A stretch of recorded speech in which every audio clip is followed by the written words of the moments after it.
welcome to the Habibis podcast. Three game developers drink good Arab tea.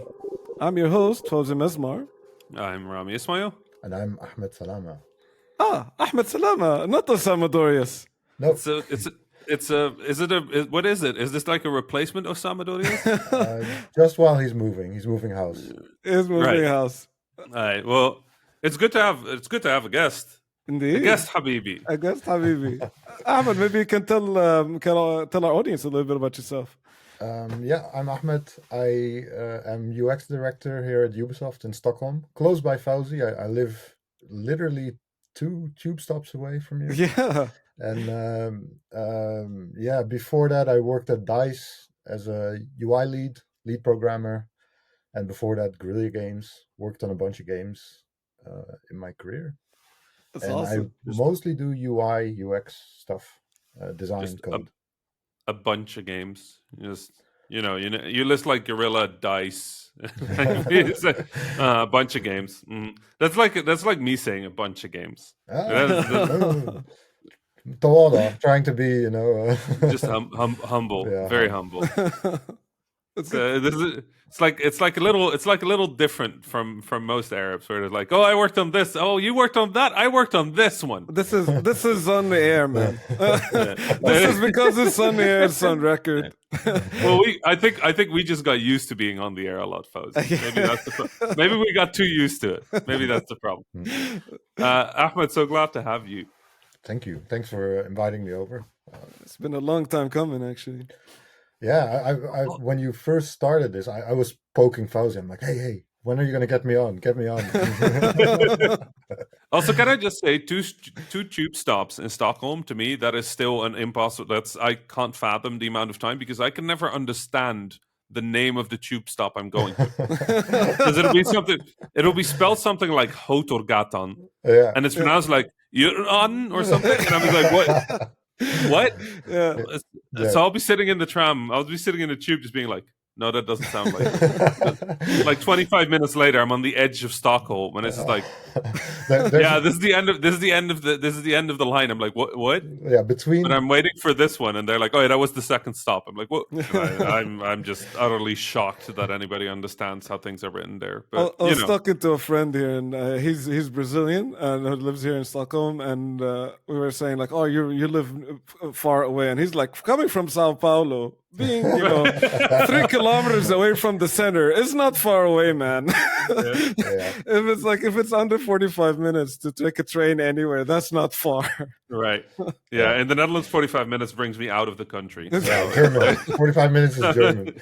In Cairo, you can travel for 4 hours and still be in the city. Like, you're not going anywhere. If you get unlucky, you're still in the neighborhood, just standing between 2 broken down buses. Exactly. In Cairo, on the bridge. You want to drive as little as possible to maximize your life expectancy. Right. Exactly. Yeah, that's it. Anyway, video games? Video games. Ahmed, you're the guest. You can get to tell us if you've been playing any video games recently. Yes, I've been playing Psychonauts from the moment Psychonauts 2, from the moment it dropped on Game Pass. I've been playing that. What a wild thing, right? That this big game comes out and it's available day one on Game Pass. Yeah. It's like, I tell people, like, Game Pass is such a good deal, and it's literally, if you play two big games a year and a couple of indies, maybe 2 indies, you're already break even of what you pay monthly for the ultimate pass, kind of. That's And true. it's worth every penny, I feel, especially as a game dev, because a lot of times people tell me like, "Oh, have you tried this one game, blah blah blah," and I'm normally like, if I'm reluctant to buy it or whatever, I just check Game Pass, and most of the time it's there. I just try it out. That's crazy. And how'd you find Psychonauts? It's amazing. I'm loving it, and it's the first game that makes me feel, or in a long time, that makes me feel the same feelings that I had playing Banjo-Kazooie and Super Mario 64 when I was a kid.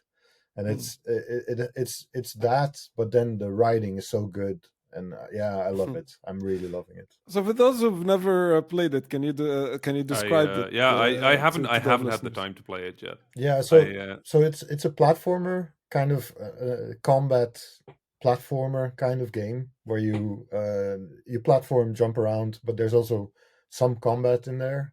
The emphasis is more the story and the narrative and the adventure kind of side of it. Hmm. So and what I like about that is that like most games that come out of the US these days are very combat heavy, kind of even the ones that have good narratives, Right. they have a good emphasis on combat as well as kind of one of the main pillars. But it feels like this game they almost kind of didn't have that as a main pillar. All the other things are kind of more important, which I Right. like. And the yeah, so the without spoiling too much of the game, it kind of continues on the old story of the first Psychonauts. So Cool. you play with Raz, the same character, and you literally start your job as on your first day as an intern at Psychonauts, and it's really fun. You jump into people's minds and cause all sorts of turmoil and mayhem, and you can really. The nice thing I like about it is that you can really tell how much the devs enjoyed themselves creating the world and creating the Mm. game, and the joy that they've had making the game kind of filters through. So yeah, that's what I really love about it. Rami, are you playing it too? Because I'm also playing it right now. No, I haven't started yet. I've had a busy week in terms of games. There was a lot of stuff I wanted to catch up on and play, so I haven't had time for Psychonauts. It's one of those games that I'm absolutely going to play. Yeah. So it, you have games where you're like, if I don't play them while they're big news, I'm not going to play them anymore. And Psychonauts is not one of those Yeah, games. true. Psychonauts, I'm gonna at some point when there's a bit of a lull in my schedule, I'm gonna sit down. I'm gonna play that game start to finish in like as fast as I can do it to just have played it Mhm. And you're still gonna have a because I good really want time. to. You're still gonna Yeah, enjoy it. exactly. So yeah, That game sits outside of time, yeah. right? The original sits outside of time as well, like in many ways. Like you you can play it whenever, and it is going to be so different that it's going to stand out. Mhm. Yeah. No matter whether the current launch is like Halo or the current launch is like Ghosts of Tsushima or like it doesn't matter what else is there. There's nothing like Psychonauts. Yeah, So yeah, and it's really great. Like of course, it has its kind of double A-ness to it, if you know what I mean. Like there are things where you're like, they've made this decision because it saves a lot of time and effort, and which is, I don't see that as an issue, but it's really great. Like I'm loving every minute, and every chance I get, I jump in. Like now, I want to play it now. Actually, can we end this podcast already? yeah, we're done. Thanks We're so much for done. being Okay, here. Yeah, thanks thanks. so much Bye. for coming, Yeah. Ahmed. What I like the most about playing Psychonauts 2 is I think how imaginative the world is super creative. Mhm. It's I can imagine like a bunch of people sitting in a room and go like, all right, so we're doing so we got brain stuff, ideas, go. Mm. And then Yeah. everybody started putting together ideas, and then like, all right, how can we create different worlds out of this? How can we create different mechanics? How can we create different systems? And then how can we make each one of them feel a bit different? Yeah, yeah, true. And it's almost like the South Park of video games, where you feel like the writers' room of South Park, like how Yeah. people are creative in a show like that. It feels like this is kind of the game equivalent of that, where people are just riffing, throwing stuff at the wall, and seeing what sticks, and then building it out to work. And it's really great. I like that the Tim Schafer brand of humor is very clear Yes, also in this yes, style of definitely. game. Like Yeah, he is a genuinely funny dude. yeah, Like all of his games, I think the writing are hilarious. Whenever he was like presenting the award show or something at GDC or something like this, he's just hysterical. The dude's genuinely funny. He's like the Jack Black of the games industry, I find. yeah. Like just a genuine person, funny and just a fun dude to hang around. Yeah, and And there's it so much moments, like Tim Schafer moments in the game where you're like, he wrote this exact joke, this line, and it's just a little thing, right? Like a nod or something. So well yeah. done.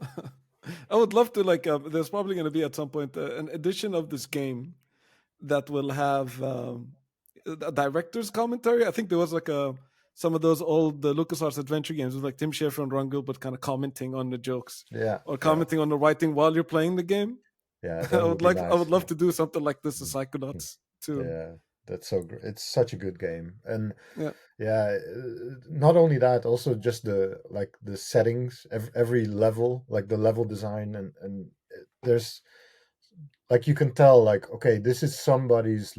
So without spoiling too much, but you go into people's minds when you're playing the game, and to solve like situations in the real world, you have to jump into their minds and kind of unblock their minds in some way. And so some of those minds are like themed after I don't know, bowling or music festivals. And then you can tell that, for instance, one that's themed after music festivals, you can tell that all the people that love music festivals came together and kind of made that level, if you know what I mean. And that's Yeah. so nice. There's a lot of moments like queuing for food stands and things that happen in festivals where you're like, okay, these are people that actually did that stuff, and they're kind of expressing how they feel about those things in the game, which is really nice. The one I have a couple of caveats yet, but I've only played it for maybe 3 to 4 hours right now, so I'm Hmm. not sure if it's different. I find that there's some progression systems, like there's like a skill level tree that you need to unlock with like some kind of currency or something like that. Hmm. I find those to be a bit too convoluted and too more complicated than it needs to be, I guess. Yeah, In yeah, terms of like, just let me collect the stuff without me needing to spend them on stuff to unlock stuff. Like it feels so out of the game that I yeah. don't know if it's where it's supposed to be really. Yeah, Hmm. there's definitely some experience things where I was like, hey, like this could have been polished out, or things like in the map. Like if you, I see a problem. Like I'm playing through now. I'm not 100%ing it or anything. I'm just playing through the game. But there are moments where I'm like, hey, I want to come back later and do this thing again. But there's no easy way to do that, even though yeah. So there's things like that, like usability things that could have been definitely wins, and the same goes with progression and currencies, and it feels like stuff like that could have been polished a bit. Yeah. uh, yeah. Another thing, I'm not sure if that's anybody else's experience, but it's like the minute I started playing game, it reminded me of one of the frustrations I had with the original Psychonauts, is that the default walking speed. I almost always wanted to push the Right. L3 stick to make the character run just a little bit faster in some Mm. of the segments when I'm just walking around, and I couldn't do that, and I just felt like if only I could move faster. And I know there's a million reasons why they wouldn't let me do that, but yeah, I couldn't help but like I remember like, oh yeah, that old nugget. Yeah, and there's the ability. There's this ability where you can kind of walk on top of a ball or something, an energy ball. Oh yeah, yeah, That makes it a bit faster, yes. but also a bit more physicsy, kind of, because you slip around the level a bit. So yeah, but definitely I agree. It's not one of those things that like instead of walking, you just like roll around like Ocarina of Time. You Yeah, just roll around side because it's side jump. faster than walking. Yeah, yeah, I'm gonna exactly. walk backwards, not see the Yeah. game, because it's faster. Have you been playing anything else? Yeah, so Psychonauts mostly. I also have a kid, so my time is scarce, my gaming time. So Psychonauts mostly, but I've also been playing Ghost of Tsushima, the expansion, Iki Island, Oh, which nice. which is really great. Again, like Yeah. yeah, I really love it. It's so what they've done there is I mean it's the standard kind of expansion, right? So a new area with new progression, but they've kind of expanded on the game. So they've added a bunch of abilities and stuff like horse abilities and things like that, and it's I like it. They've also done some nice things with the enemies. It's a bit harder, I feel, than the base game. So they've Hmm. done stuff Yeah. where the enemies kind of change. You know how in Ghost of Tsushima you have to change your stance based on what enemy you're fighting, but and now they have the enemies that kind of they drop their spear and pull out their sword and things like that. It's a bit more elaborate, which is Right. nice, and it's just nice, beautiful, more of the same, which is Right. not a bad thing. Uh, Yeah. in the original game, they also did a lot of like certain areas of the map had certain colors, like red flowers or something. And here they seem to have kind of mixed it all up a bit. So it's kind of the tutti frutti Tsushima kind of experience, which is nice. Yeah, I felt it was definitely meant to be post game. I know technically it's supposed to slot into like the second part of the game, but it feels very accurate at the end of the game. It's sort of like a Hmm. thing that happens after the story. Um, I really, I mean, I was glad to be back in the. I also played it. I finished it already. Oh wow. Yeah, I was glad to be back in the world of Tsushima. It's obviously a beautiful game, and it still is. It holds up. The PS5 enhancements, Yeah, though, yeah, are just it's a different game. yeah. The It's just 60 straight up a FPS different is game. so good. Like the 60 animations. FPS, the haptics, Yeah, right? that's Like it. on a PS5. Did you play it on a Yeah, PS5 or yeah. PS4? Yeah. PS5. The haptics when your horse is riding over like soft mud and then going onto like a hardened road and then back onto soft mud. You feel it. Are you playing with headphones? Yeah, I'm also playing with headphones, with Well, the 3D actually, it's headphones. almost better without, because your controller, you hear the audio design is so well done that, Right, like, you hear the hoofs, like the stone. If you run with the horse on stone, you hear the hoofs coming through your gamepad with the right. haptics, Yeah. and it gives this really nice feeling. I noticed that at the start when I was just playing, but I usually play at night because my days are during the night, so I Yeah. don't want my big surround system like, getting in the way of the people living below or Yeah, beneath me, I mean, I beneath also or play above with me. headphones for sure, like Right, most of the time. But right. sometimes I really miss that kind of experience. Like, oh, I want to hear through the gamepad. Yeah, yeah, it's interesting, but the haptics really blew me away. Yeah. I did feel, if I had to say anything sort of like critical of it, I feel it felt less focused than the original. Right? Mm, I think the original sort of like main game has a very strong focus, a very strong narrative sort of conceit, a very strong sort of like line through. hmm I feel Iki had to do a lot of that in less time, and it feels a little not quite rushed. It's coherent enough, but it definitely feels like a smaller thing and not as focused and not as resonant for me. It felt more like a playground in many ways, and that's mm. fun. Like I'm glad I got to play a Tsushima playground, but Yeah, yeah, I um, agree. Like the through line in the main story is so dominant. Also, like right, how they kind of help you clear areas, and like the main right, game is way more focused. You're right, and this is right, more like just, oh, we have a bunch more content. Let's drop it in this island. right. I But didn't I didn't like the flute mechanic too much personally. Like yeah. it's nice, but also I'm not sitting here for a PS5 gamepad. Like I'm not sitting here for a hardware demo. I'm sitting here to play a video game, please. Yeah, but they have some nice things, like for instance, it seems like, and as always, like it feels that when a expansion like this is made, I don't know how much of the original team worked on it, but it feels like it's a smaller team a bit. So Right, so they get to play around with kind of the base that's there, right?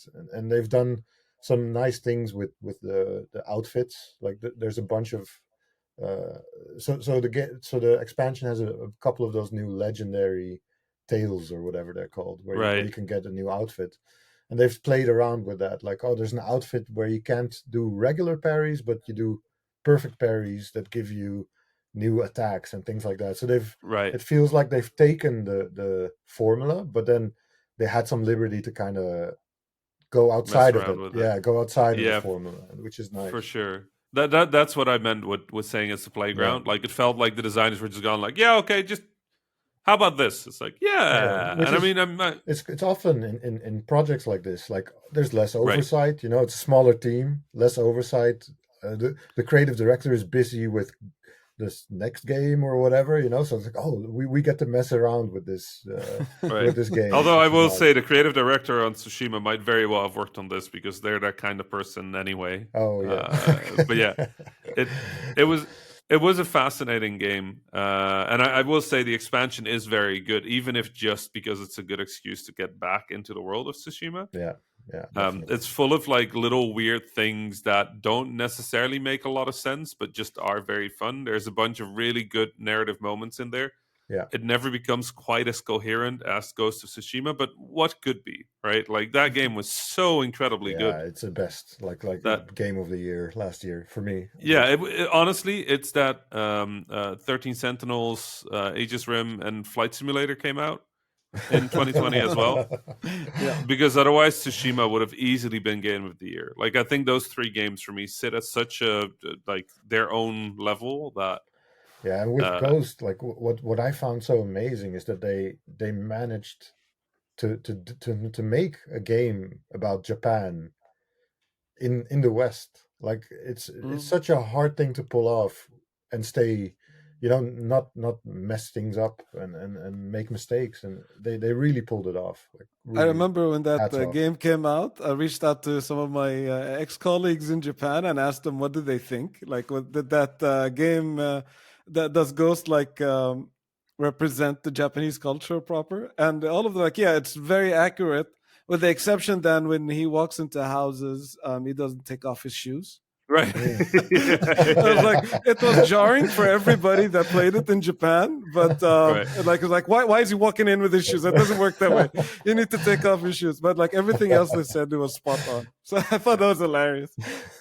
Like we're at war. Take off your shoes, please. The Mongols are coming. Have you taken off your shoes? The Mongols are coming, please, but please manners. It's important, you know. It's important. There's I lines. mean, otherwise, There's lines in the sand. Is there Japanese ship? You know, like There's a bunch. Ship, There's a big bamboo one. yeah, I don't want to get those thrown at me. So No, I'll take off my shoes. There's the soft ones that you use indoors. They're actually very fluffy. I would have much rather my mom threw these at me. Rami, I gotta ask you. You know, there's a Destiny thing happening on the internet. Yes, please. Can I you don't please know what it elaborate? is. It's been a while since I played Destiny. Like I played Destiny 2 at launch. Maybe I played one update and then I haven't touched the game since. But like all of a sudden, my Twitter feed is talking about Destiny. So I was like, Rami's involved. I'm sure. Right. Yes. The short version is the new expansion is coming out in 6 months after this season. So why is the internet going off now? Because they just announced it. Oh, okay. They just announced what it's going to be, and it's going to be called the Witch Queen. So in Destiny, if you're not playing Destiny, it's kind of hard to follow the cadence of it. But the basic version of it is there's expansions which last a year, and in those expansions are 4 seasons that each are supposed to last about 3 months, right? And the expansion across a year is like a major story beat, and then the seasons are sort of like acts within that season, right? Mm-hmm. So we're now at the last act of the current season, the last season of the current expansion, and the current expansion is about the darkness, which is sort of like the big bad of the Destiny universe, has arrived in our solar system, has destroyed a number of planets. The Traveler, which is sort of our source of power, has reawakened. So all these big forces have come alive over the past year. And with that, a lot of alliances and a lot of situations have changed rapidly. Our characters are using the darkness as well as the light as tools, which has divided the good guys between quotation marks. Because some of them believe that the darkness is evil and we shouldn't be using it. And some of us believe that it's good and we should be using it. And then some of the enemy factions have allied with us out of desperation or because they want to be closer to the light. They weren't quite darkness. They just didn't have options. So everything has kind of shifted. And we're now coming up on the conclusion of the season where one of the hostile races that is still hostile is about to get into a situation where they're far more powerful than they've ever been before. And this season, the season of the Lost, which started last Tuesday, revealed one of the biggest enemies that we've known about for like 7 years or 6 years now. Oh, so And she's finally here. Yeah. But she is working with us this season. Now, the funny thing about this specific character is she's the god of deceit in her Loki. species. She's the Loki of the Hive, which is the sort of like the magic. They're like the magic necromancery type of enemy that we have in Destiny. And she's the one of deceit, and she has to be deceitful, otherwise she gets consumed. So everything she does is a trick or a double trick So or a cross she's or a a double nice cross. guy now. She's kind of that. She's the she's the worst kind of She's enemy. deceptive. Oh, Every time she says something, every time she's in the lore, every time she's anywhere, we don't know whether what's there is true. And she's slowly been gaining control over characters in our alliances, in our good group, over the past year through this viral thing that is happening. And we're starting to see hints of just how much influence she has on our side. And now she's revealed herself, but she's working with us. Now, the problem is that we also know the next expansion, she's going to be against us. but Because that was just announced. So they announced that, and they kind of spoil that. I mean, she's the god of deceit. It's not okay, gotcha. It's not a particularly shocking thing that she's. So the other thing that's big is this big character called Marasov, which is on our side, sort of like the strategist that always knows more. She's not on our side, but her goals are usually aligned with ours. She has returned. So we have these two characters that know more about what's going on than any other character in the game, and they're sort of playing four-dimensional chess at the moment. We just don't know where on the chessboard we are. So it's this really exciting time for Destiny, in that a lot of narrative threads from the last 6 years are coming together and sort of converging on this moment. Let me ask you a question. Like, how me as a person, I've only played Destiny in alpha, the first one, before it even came out. That's how old I am, and that's how little I'm interested in this game. But bear with me. Imagine I want to experience this stuff. Like, is there a way in for people like me, or is it just no? You've missed the last 17 years, so you're on the outside and you're never coming in. Has it been 17 years? Please tell me no. It's been 7. Okay, because they've I probably started been developing playing it 10 years before, so 17. They were definitely developing it when Halo ODST came out, because there was a Destiny Easter egg in Halo ODST. So, but so here's the thing. No, you can't replay that stuff. That's gone. A lot of the old content is just no longer available. Some of those planets have been destroyed in the story since. Some of the situations in which those things happen are no longer accessible. Destiny is an ongoing story. So what you've missed, you've missed. Luckily, the community is very much built around that. So over the years, the community has sort of like started to collect lore, summarize stories, give you access to see what happened, and if you join, your story starts now, right? And I think that's actually a really good way of doing it, because it gives them freedom to do cool stuff in the game without having to make sure that the game still works for the old content. Yeah, right? They don't have to like level gate content, because they don't have to patch all that stuff into the current game and keep it alive. Right. So they've actually been vaulting content, like old content, where they're just like, yeah, there's no good reason to go here anymore except for really old story content. So we're just going to cut this out of the game for now until we need it again. And at that point, we'll give it a full pass and like get it up to speed with the new abilities and the new sandbox, the new meta, and like make sure that it works. So Destiny stays very lean. They stay very open to experiment and like add new things and do new stuff that they haven't done before. Unlike a lot of other MMOs, which sort of get stuck in their own way. Which is also fun. It also has its advantages. But if you want to get on board, I just did a 50 tweet Twitter thread where I talk about 50. The entire story of Destiny. 50. And that's the shorter version. You can also watch My Name is Bife, who is the sort of unofficial lore master of Destiny. And he has a 4-hour video bringing you up to speed until one expansion ago. Wow. So 4 hours. It's a very good video. And so if let's say I install it now and I start playing, does it take me like 4 hours to get up to speed? Do I have to level into some stuff? Or? So yeah, you'll have to level a bit, but it's honestly not that bad. The honest truth is, if you're thinking of starting now, the way you should do it is you buy Beyond Light, or if you're on Game Pass, it's free, right? And then you get the season pass only for this season, because you can buy the deluxe edition with all 4 seasons for the year, but we're on the last season. Oh, yeah, so got it. Yeah. You would get 3 old seasons. And there will be enough to catch up to. And during this season, you'd be leveling to the level where you need to be to start on the Witch Queen. Okay.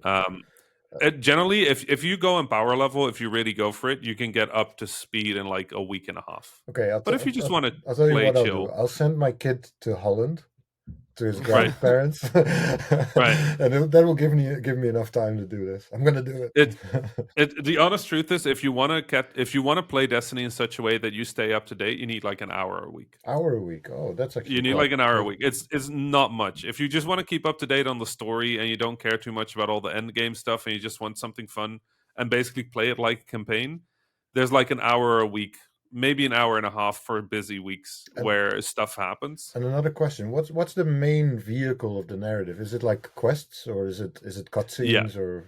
It's quests with occasional cutscenes. Cutscenes are like big impact moments, but they've gotten really good at sort of telling stories through other characters talking. So that's the majority of how the story is delivered. And again, it's a story that takes a long time to play out. This is not the kind of thing where you're going to have like big payoffs all the time. It's like sometimes there's 3 or 4 weeks where you're just building up to a thing. And then on the 5th week, it's like, oh boy. This season, obviously, since Savathun, the god of the seat, is in play, we're expecting some big twists, but we don't know. So Destiny's hype is what I'm trying to say. It sounds exciting. Yeah, it's very high. It's probably the most exciting time to be joining. If you want to start playing Destiny, now is probably one of the best times in the history of Destiny. The previous time it was as good to join was during Forsaken, which is 3 years ago now. Before that, it was just the Taken King in Destiny 1. So in terms of like onboarding, if you want to join, we have a 6-month season ahead, which is really long. It's double as long as usual. So there's plenty of time. You don't have to play in a hurry. There's no like time pressure things because there's literally 6 months to complete everything that is in this season. So I expect everybody will sort of take a break from Destiny towards the end of the year and then get back when the Witch Queen starts. So if you want to like sort of get a feeling for what Destiny is and kind of get submerged in the narrative and then be ready for when the Witch Queen comes out, now is the right time. I feel that I owe it to Bungie and to myself to at least do one season just to get to understand what it is and really get into it. It's Bungie, it's best gun feel in the entire industry. No disrespect, Fauzi. Oh, shots fired! But literally. But the way Bungie does weapons and the freedom they have, obviously, because it's not a realistic energy scenario. And ballistic. There's everything. There's energy, ballistic. There's like completely nonsensical weapons. Like they're adding a glaive, which is just kind of like a pointy spear kind of thing, but it can also shoot for the Witch Queen, and I'm just like, that shouldn't work. A first-person melee weapon shouldn't work, but it works because it's Bungie, and this is what they do. The only thing the problem I have with Destiny, which is kind of the reason why I bounced on it early, is I have the same problem with Halo. Actually, it's very floaty to me. Like it's very jump in the air and stay in the air and kind of and to me play that a hunter, feels, because the Titan is 100% sort of like jetpack jump, and the Warlock has a float jump because they kind of use magic to keep themselves afloat. The Hunter is just Super Mario, so it's just like that's it. It's generally considered the worst jump in the game, but if you don't want floaty, then go Hunter. That's good advice because I'm more of the I like the like Killzone feel and like a Battlefield and that kind of stuff where it's kind of visceral and low to the ground. That's what I like. But I'll give it a go. Bungie is definitely not low to the ground. It's very vertical. It's high mobility. But the Hunter has the closest to what you're describing. I'll give it a go. Rami, it sounds like you haven't played any Destiny. Have you been doing anything else then? Have you played any other games? Oh yeah, no, my God, yeah, my week has been very full with video games. I played Iki as well. Finished that, was lovely. I downloaded No More Heroes, the new one. The third one is out, isn't it? Yeah, it came out on Switch. Ooh, Travis Touchdown is back, baby. He's absolutely back, and it's No More Heroes. I don't know what to tell you. It's very No More Heroes. Okay. It goes very hard on being No More Heroes. And it has the style, it has the style you're expecting. It has the attitude you're expecting. It's over the top, it's ridiculous, it's stylish. It's still sort of janky, but in a good way. It's No More. I don't know what to tell you. It's exactly what I was hoping for. Let me ask you this: is No More Heroes a product of its time, and like now it feels dated, or did the new one kind of bring in new stuff along with it? It's yes and no. It's a product of its time. I think it's definitely getting to the point where it's like, is this still working? But also, it's so itself Yeah. that it works. Okay. Right? Like, I think if you have never played a No More Heroes and you come into this one, you're like, why is saving the game on the toilet? Well, it's a fair question. It's a Japanese game, that's why. But also, if you're used to No More Heroes, you're like, why would saving be anywhere else? Yeah, that's true. Right? Very true. So it just works. It's pretty. It's very pretty, and it's imaginative. It goes everywhere. It's nonsensical, but very coherent in its nonsensicalness. Yeah. In the first hour, you have watched a wonderful ET story. You've watched most of Earth get obliterated in some way. You've watched UFOs arrived. You've gone into a black hole, and you've cut a giant monster that has eaten you in two. And that's like the first 45 minutes of the game. Oh, that sounds like No More Heroes. It's 100% No More Heroes. It goes hard from the start. It's ridiculous, and I'm enjoying myself very much. It is janky. The controls are more complicated than they need to be, honestly.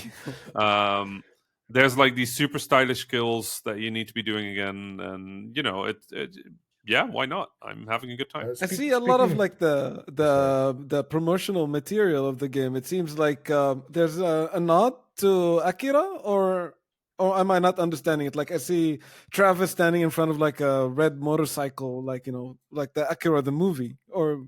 I guess. Isn't everything kind of inspired by Akira anyway? Anything like, Japanese is there anything that that is out not? The last 20 years. Honestly, even every Western thing nowadays is inspired by it some way. Like everything is inspired by it. But yeah, it's definitely leaning into sort of the style and the. I think some of the story of Akira also like reflects here a little, but I guess that always does for No More Heroes. Like big unbeatable things that are unexplainable, sort of like things that you care about for sort of falling apart or becoming a problem, or I don't know. There's a lot there. Speaking about like those Japanese games, also a thing that's been popping on Twitter, Judgment. A lot of people have been playing Judgment again because of the new one is coming out soon. Exactly. Yeah. Yep. So and I've never played that game, so I wanted to ask you guys: have you played it? Did you play Yakuza? I've only played the latest one, the turn-based one. Oh, like a dragon. Like a dragon. Like a dragon. Really fun game. So Judgment is like Yakuza, but not that Yakuza. Yeah, like the traditional Yakuza. Yeah. Judgment is basically a Yakuza. If you enjoyed the story of Like a Dragon, think of the original Yakuza games as only slightly more serious than that one. But still ridiculous. But still ridiculous. I think that was always the thing I loved about that series, is that it's completely ridiculous, but then it's also very heartwarming and genuine and sincere and like reinforcing. And I think Judgment is almost a little bit more pulpy. Yeah. Which is impressive. But also a little bit more serious at times. So it's a little hard to say. I really like Judgment, and I've played it recently, actually. Yeah. Okay. So I'm going to pre-order it. Same reason. That's going to be the next game I'm going to play, probably. Well, you can play the original for now. I think it's like $20 on the PlayStation Store. But is the new one? Is it a sequel or is it the same game? Like it's kind of the expanded. The Last Judgment. I don't know if it's an expansion or if it's a sequel, but I played I played Judgment in anticipation of The Last Judgment, so I sure hope it's a sequel. I think it is. What I've understood, like maybe I misunderstood. It's a sequel. Is it? And it's Lost Judgment. It's Lost. It's coming out in September, and it's it's a full-fledged sequel. Okay, good. So then maybe I should, like Rami said, I should play the first now So just pick up the. Yeah, Switch. why not? Yeah, I would recommend that. These stories are very like these series of games. They're very story heavy generally, and they don't forget stuff. They just if you follow. They continue. if you start playing Yakuza 6, they will refer to stuff that happened in Yakuza 1 back in the 90s. and they won't make it obvious. They'll nod at it. They'll be like this, and it's like this big story moment. They'll say like, "Remember when this happened?" Yeah. It's like, "No, I never played that game," and they're like, everybody in there is like, Yeah. "You're like, wait, Yeah. what did I miss?" Yeah, exactly. So I guess that's why Twitter is popping, because the new one's coming. So a lot of people are playing the original one now. Yeah. I think mostly Judgment was sort of the when Yakuza went in the direction of Like a Dragon. I think a lot of people were very excited about it to see something new in that universe. But I think a lot of other people were also like, I just like Yakuza. Mhm. And they were kind of running out of like space for the main character of the Yakuza series. So I think they tried 2 different spin-offs, and Judgment And is then they both traditional take. And Yakuza. they're like, now we have to make Yeah, both. now we have to do both. Yeah, so that's kind of what happened. I did play another game. Yeah. What did you play? Yep, I played a game called Spookware. Yeah, nobody's heard of that. I was Spookware, indie No game. idea. Yeah, indie game. Yeah, that's why I haven't heard of it. No, it's just I haven't heard of what the game does to do with its indie or Right. not. Tell me more about it. So Spookware is even a obscure indie game in many ways. It is, God, how do you explain this? If you made like a cute, spooky version of WarioWare that is also sort of a heartwarming RPG story about Skelebros, which are 3 bros that are skeletons, and they go on a road trip through, I guess, the afterlife, maybe. And they kind of play spooky themed WarioWare games. That sounds. That's interesting. Spookware. I love the And- Game Boy Advance one, WarioWare. So That's the thing. So the new demo, the demo for the new WarioWare just came out. yeah, I tried right, it on Switch. I tried it. I tried it and I didn't love it. Hmm. I thought it was okay, but it's trying to be very consistent in its mechanics, and that's exactly not why I play WarioWare. Yeah. It feels almost contradictory to what WarioWare Yeah, is. it's literally like you have 3 seconds to learn this game and try it out. But now they have the characters that have their own mechanics, which is weird. Right. Yeah. So every game has to fit each character's mechanics, which makes every game kind of bland. Yeah. So I had this little moment of crisis. I was like, what if I just don't like WarioWare anymore? And then somebody messaged me and was like, you should try out Spookware. I'm like, okay, I'll try it. You know, it's a person that usually has good recommendations. So I'm like, you know what? Spookware it is. So I got a copy of Spookware, and I love WarioWare, it turns out. It's incredibly good. I've played it with a smile on my face for pretty much the entire game. Okay. It's wonderful. It's lovely. It's silly. It's heart. Like, it has heart. It has soul. It has an incredible art style. It looks like weird. It's not photogrammetry, but it could be photogrammetry. It's like slightly jankily imported. It's very smooth. It's very pretty. I don't know what to tell you. It's very good. And if anybody's listening and wants a short game, of all the games I've played this week, and that includes Destiny, if I had to recommend one to play right now, it would be Spookware. I'm looking at the art style, and it looks very interesting, very provocative. It's very provocative. It's very strong. It's very strong art direction, and it holds up. Right in movement, it's even better than on Is it screenshots. PC only or? I think it's PC only. Okay. Yeah. But I'm not a PC gamer. I sat behind my PC to play this game. Yeah, same. I'm also not a PC gamer, but I ordered one of those Steam decks, so maybe I'll pick Maybe in it the up future. then. Yeah. Yeah. Spookware is going to be great for Steam Deck. Oh, that's exciting. Yep. Yeah, 100% recommend this game. That's added to the list. Oh my god, so many Yeah, games does coming out. It does look like it's almost looks like, remember the Mortal Kombat era where people were like literally taking photographs and importing them as sprites into the game? It looks like the 3D version of that, which is A little, yeah. odd. I I've guess never it's like seen that. Mugen style. Yeah. No, definitely. It's just I don't know. Like, it's just one of those games where you play and you sit down and you're like, oh yeah, this is good. You know, it's like You have those games where the first moment you touch them, you're like, "Yep, mm-hmm, Does it okay." feel inspired by WarioWare? Do you think? Yeah, I mean the name, of course. So the name says It it is all. 100%. Like you start the game and just the first mini game pops up immediately, and it has a little timer bomb thing at the bottom, and it has like 4 buttons on the screen that you can press, and it just goes like, "Do this." And for some of the games, you're like, "What? How do I?" And, you have to fail once to get it Hmm. done, and every time you fail, one of the Skelebros like gets electrocuted and dies. So. You're really trying to. It's WarioWare. It's effectively spooky WarioWare with a fun RPG in between the games. Isn't it crazy? Like this year, there's a new Wario game coming out, and we have another Psychonauts game coming out. What year is this? Do you even Yeah, remember what were you doing when the first Psychonauts game came out? That was like what, 2005? my God. 2005. I That's the year I moved to Amsterdam from Cairo.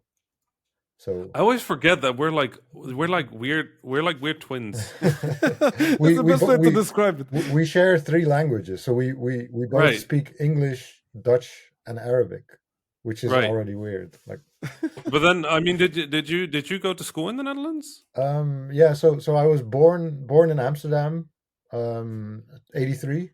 So I think a bit older than both of you. Am I? I'm not sure. So and I know then Fauzi to me is my wise elder. I don't know how old he is. yeah, I'm always surprised that I'm older than Fauzi. Like I see what he's Yeah. achieving in life, and I'm like, shit, I'm behind. Like I need to catch up. But yeah, so then I moved. I was in groep 6, the sixth grade in Holland, Right. and I finished that, and then moved to Egypt in '94. Took my Super Nintendo in my bag, my most valued possession in my bag, and flew over to Africa and Middle East, and yeah, stayed there for a good 11 years.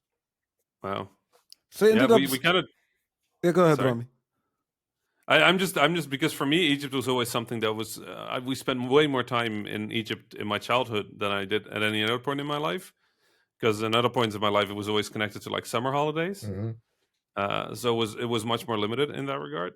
So it sounds like we kind of did like opposite. We Yeah, did opposites. and it's kind of when I was a kid, like very young, we would fly there for summers, of course, like with the Hmm. family, and fly over to Egypt, see my grandma and my grandparents, and Hmm. so I do have that bit too when I was very little. Wow. But then aged 11, kind of my parents were like, they sat me down, they're like, there's something big's gonna happen, and me being an 11-year-old kid is like, can I take my Super Nintendo? And they're like, yeah, Yeah. you're fine. Like, Your parents were so relieved that yeah, that was it. they're I like, don't he's think gonna there's be ever. fine. Just get him a Yeah. couple of games. He's gonna be good. Yeah. Yeah. And my older brother, big problems and girlfriends and breakups and all that Yeah. jazz. For me, it's Yeah. just, just get him the new Mortal Kombat. He'll be good. Yeah. Amazing. Yeah. So then yeah, and then I moved there, and it's literally taking my prized possession. And so where in Cairo did you go then? Where did you live? Where in Oh, so when I was very young, we would usually visit my grandmother, and she lived back in the day. States. I lived in Shopra, Rod al mm, Farak. Shobra? Yeah. Agdanes. Um, yeah. You say that about literally anybody. Everybody. Right. Everybody. I'm from Indonesia. Agdanas. But yeah, so this little place called Rod al Farak near Shopra, and then after that, we would usually stay with an aunt of mine in Medina Nasr. Mhm. There were a lot of malls there and a McDonald's, so that was all I needed. Uh, One of the malls, Sarag Mall, was what it was I know called. Saragmo. I know it. Nice. So Sarag Mall downstairs had an arcade. Yeah, yeah, yeah, I spent too many hours in that arcade. yeah. They had Panic Park, which was a really old arcade cabinet that I Well, still am trying to buy today. But it was never approved for European use because it created too many injuries. it electrocuted people. No, so the way the game worked is you had this rail with two sticks in it, and your character would have the same position on the screen as the stick would have. Mm, So you would move this stick horizontally, left and right. But there were two characters.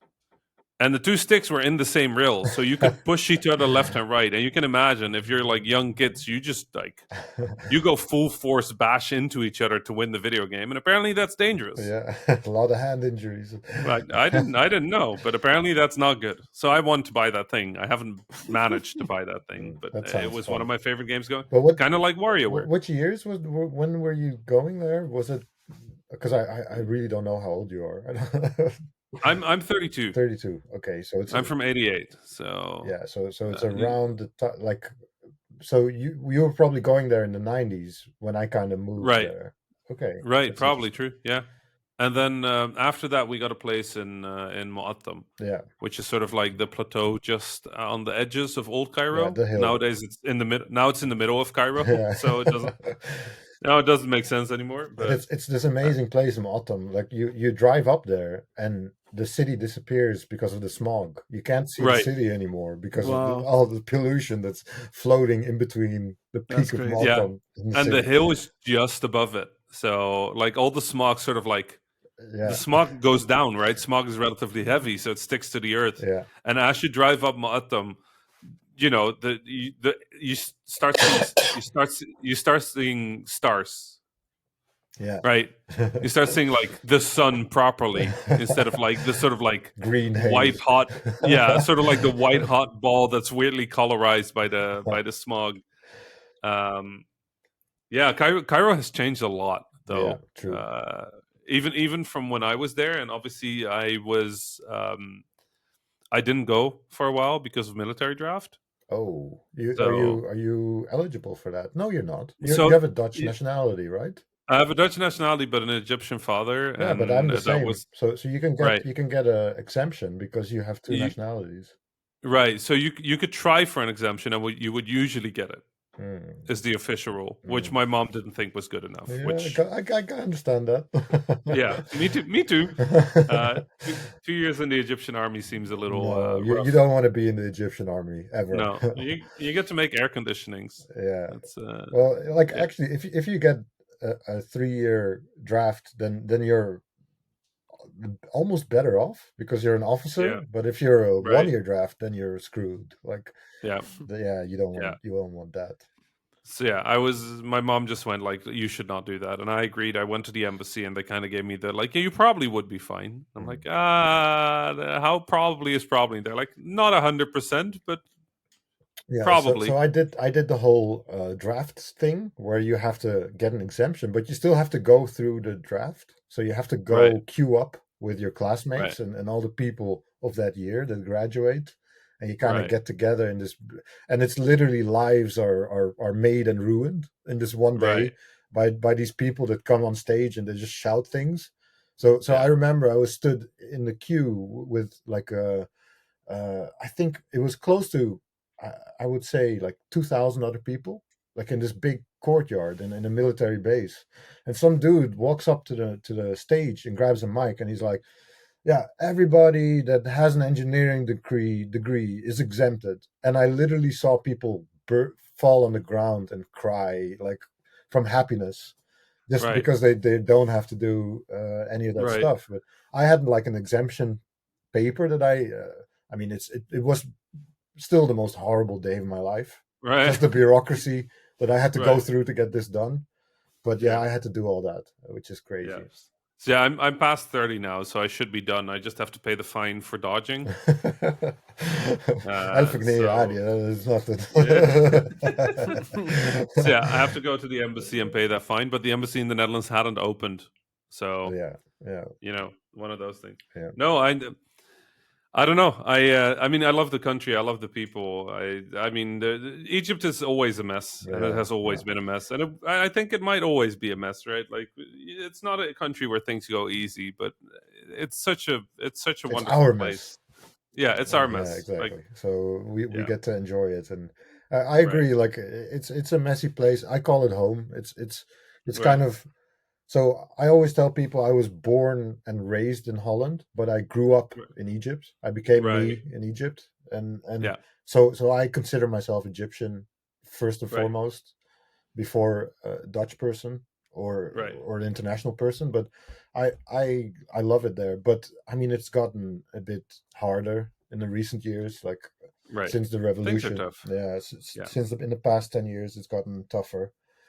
Right. But yeah, it's still like you said, it's our mess, and it's like I love it. It's my people. Yeah. Yep. You ended Yeah. up Really is. studying university there, didn't you, Ahmed? Yeah, yeah. So I did a computer engineering degree there. I actually went to university relatively young. I turned 16 in my first year of uni, and that's not because I'm some kind of genius.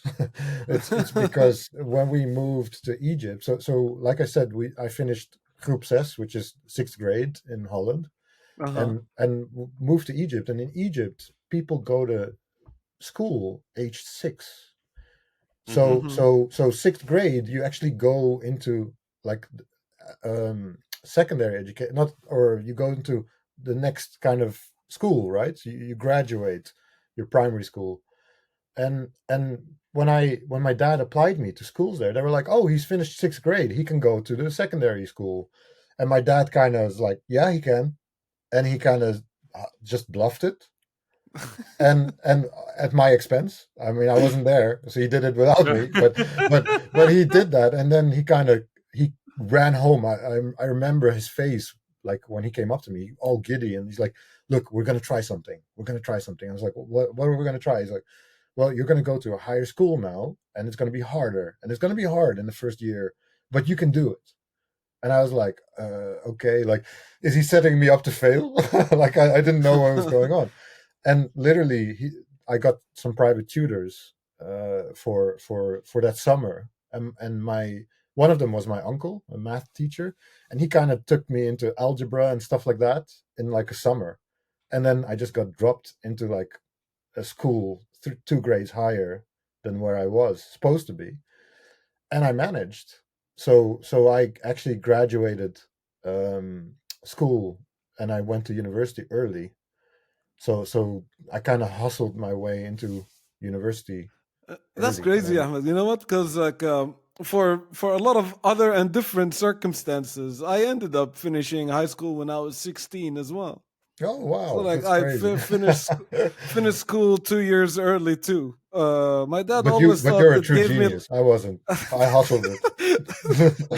I think it's supposed a lot to do with like moving around and like doing a lot of different subjects in different countries that and a lot of different paperwork ended Mm, up like making things a bit faster for me. But mm, my dad always used to say that that's a leg up. You know, he yeah. used to always say like, "I saved you 2 years." I He didn't know saved what the, himself paying for 2 years. That's what he did. that's probably what happened. Probably what happened. I'm pretty sure Because my I've dad always was. been younger than my peer group. Um, Yeah, always, like even at work, in my career, I in my school, I'm yeah, always same that for thing. me. And Yeah, it's like, I was the same. and Yeah. and with me, like I honestly think my dad was excited about it because it saved him 2 years of tuition. He's like, oh, he's gonna do this. He's gonna figure it out. And, I mean, I landed on my feet, kind of like bit of a stumble, but landed on my feet. And when I went to university, I studied engineering, so computer engineering, so mostly hardware design, but also software uh, engineering, and yeah, that was me. So I studied there in Cairo. that's cool. You studied computer science as well, right? I studied computer science too in Jordan. And that's what our parents want, man. Ah, that's of course. If you're not a doctor, you gotta be the next best thing. Yeah, yeah. But I personally, I've been programming since I was 11 years old, I think. So my dad kind of he's a programmer too. My dad Yeah, he programmed as a hobby, kind of. Back in the 80s, it was all hobby, you know. Uh, very like owning a computer was kind of a hobby, that's true. as opposed to Right. now everyone has one. But back then it was this hobbyist thing to do, right? And you subscribe to magazines, and they send them over with like code in them and things like that. And I used to sit with my dad, and he used to uh, program stuff and show me how to do that. And so that's kind of how I picked it up. So when I uh, got to choose what to study, it was kind of a no brainer for me. I knew how to do it, and yeah, that's why I did it. And Rami, you Nice. studied computers as well, right? I studied game design. Game Oh, you design. studied game design. Oh, you I young studied people. game design. Young people had game design degree. Well, it was funny because the HKU Ahmed in the Netherlands, the university I go to, has actually been giving game design. When I joined, it was a 7-year-old course, so Wow, you could have easily really? taken it as well. That's Wow. crazy. Wow. Yeah, it was it's the oldest game design course maybe in Europe. I don't know, Wow. but it was definitely very old. But yeah, it grew out of their interaction design program because they had an interaction I know design that program. they had a UX design program. I Right. know. I worked with the guy, one of the people that set that up, actually. Right. Yeah. Yeah. So they had a first an interaction design program, which was not necessarily computer focused. It was just interaction design, toothbrushes to spaceships, is how they usually explained it. And later it turned into IXD as sort of like a bigger thing. But yeah, the course had a games course relatively quickly, and then kind of grew from there. Oh, cool. So yeah, I studied that one, and I will say, like, obviously, I dropped out after the second year, so it wasn't flawless. But it, especially the first year, How did your taught me a parents take lot. that? Well, I think at that point, my parents had very little control of my life left. Yeah. I sort of left home when I was 17 over a dispute over the girl I was seeing because she was Dutch, Oy. and that was a problem. Yeah. So I left home. But And wait a second. But your mother's Dutch, right? Yes, So- that's also what I pointed out, but that didn't really matter. Sounds like a hypocrisy, kind of. I mean, my dad had, you have to imagine, my dad, he's not had an easy life in, growing up in Egypt, moving to the Netherlands, facing the racism, Yeah. trying to keep the culture for me and my brother and my sister. And Yeah. his hopes would always be that the culture would live on through us. Yeah. And I think when we were younger, it's hard to say, right? When we were like 14, 15, Yeah, it 16, was a 17 different years world. old, and we're growing into our own person. He's just fearing that his culture and his religion and his way of living, that they would die with him. I can understand why he was very protective of it. And honestly, to his credit, that relationship ended up being really bad for me. And He it was wasn't. right. He was right, which he definitely pointed out frequently. But then from the sort of second partner on, he's always been a little hesitant but supportive because he understands it's not his life, and I think he saw that the culture and the religion sort of like live on through me anyway. Yeah. Maybe not to the extent that he would love, obviously, but And the funny thing is, enough. it mirrors it's exactly the opposite of my experience, because when I was 11 or 10, like my parents, they never imposed religion on me at all, or any culture. They were like, they were cool with it because I was young. They were like, oh, that will come. That will come when he's 11, 12, 13. And then when we moved to Egypt, they kind of dropped it altogether because they're like, oh, he's amongst his people. He will learn from them.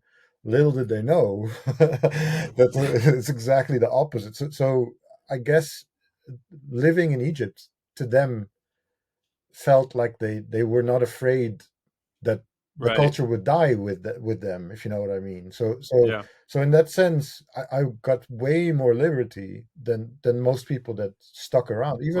Even amongst the people that I knew, the Egyptians that I knew in Holland, I saw how different levels of kind of how they experienced the culture.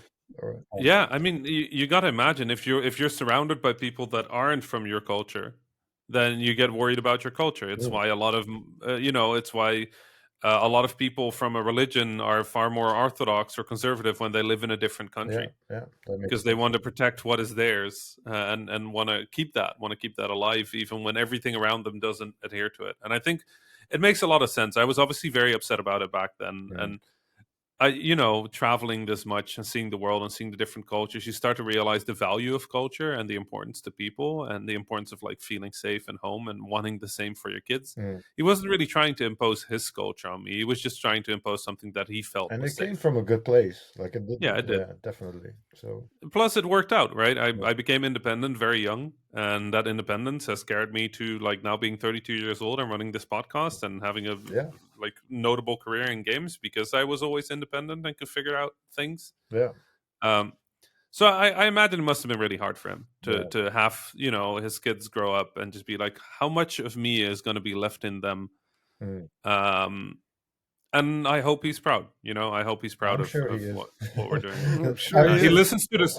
He listens to this podcast. So I'm sure he is. Of the things that he gets, he's probably proud of it.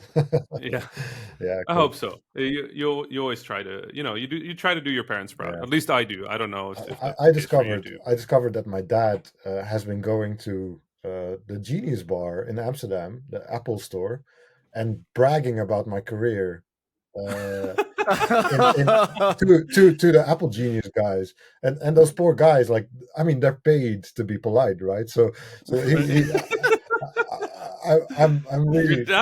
Your dad found an alternative for like people in the cafes. Yeah, exactly. You're gonna go hang out with instead of Owl, he goes to Apple Geniuses. I go hang out with my friend. You know, like, what? Right. He's not your friend. He's getting paid for it. So he's been going to like follow, you know, like Photoshop courses, because they do a lot of cool stuff at the Apple store. Like back before the world started ending, they used to do all these cool events, like, you know, teach people how to use GarageBand, teach people how to use iMovie and stuff. That was like, my son does this for a living. Yeah, it's like he's one of the best. Yeah. One of the best. I swear, one of the best. Yeah. So I found out, like, from him, he was talking about it in fleeting, talking about his friend at the Apple store. I was like, what friend? And then I discovered that he's been hanging out with those people against their will. Poor bastard. But no. Have you heard of Ahmed? Yeah, Ahmed does this for a living. Ahmed, my son, I swear. He's a pioneer in the world of pioneer in the field. I was always like when I go to the Apple store, I was like, why are these people looking at me funny? Like when they as soon as they see my Apple ID, like, is that the guy? You're a celebrity to them. He is the true genius. It's so funny. Oh man, I think this would be a good spot for us to end the podcast. Ahmed, you're right. Yeah. Thank you so much for joining us. That was hysterical. It's really cool. What a cool story to end the show on. Yeah, and thanks for having me. And it's nice to share the airspace with you, Fauzi, and my twin. My yeah, exactly. My evil twin. My honorable twin. You're my honorable twin. I'll be the evil one. You will be the honorable one. You play everything nice. You have like a good strong career in games, and you pull yourself up through the ladder up. And I'm just like, I'll burn stuff on the way. I'll find it. I will find my way through. I'm taking the honorable route, but in the meantime, you're the one who gets to hang out with Chue and all the big guys. Like, I think I'm doing something wrong here. Yeah. I don't think you're doing something wrong. It's just I burn stuff behind me, so I end up like, you know. It's like Mass Effect. You know, Renegade is not the wrong choice. It works sometimes. Cool. Ahmed, where can people find you on the internet? You can find me on Twitter. Salamatism is kind of my handle everywhere. Salamatism, what a nice ring to it. It's a it. very good handle. Yeah, it came from physics class one day. But anyways, that's another story. That's a story for another time. And thanks for having me. Dude, I look forward to having you another time. So we'll leave people on a cliffhanger because they want to know how the handle comes from. So you have to tune in to one episode in the future. We'll have Ahmed up again to tell us that story. Cool. Thank you for joining in, and we'll talk to you next week. But for now, salam. Salam. Ahmed, say salam. Salam. Sorry, I muted myself. That was the Habibis podcast for this week. I am Fauzi Masmar, your host for this episode. You can find me on Twitter at Fauzi Masmar.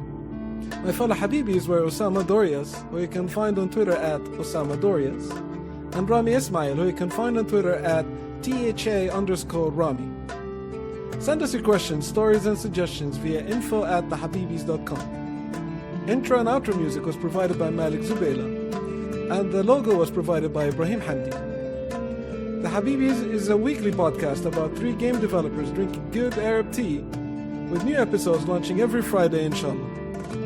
If you enjoyed the show, don't forget to subscribe to your favorite podcasting service, or check out thehabibis.com for more information. Thank you for listening.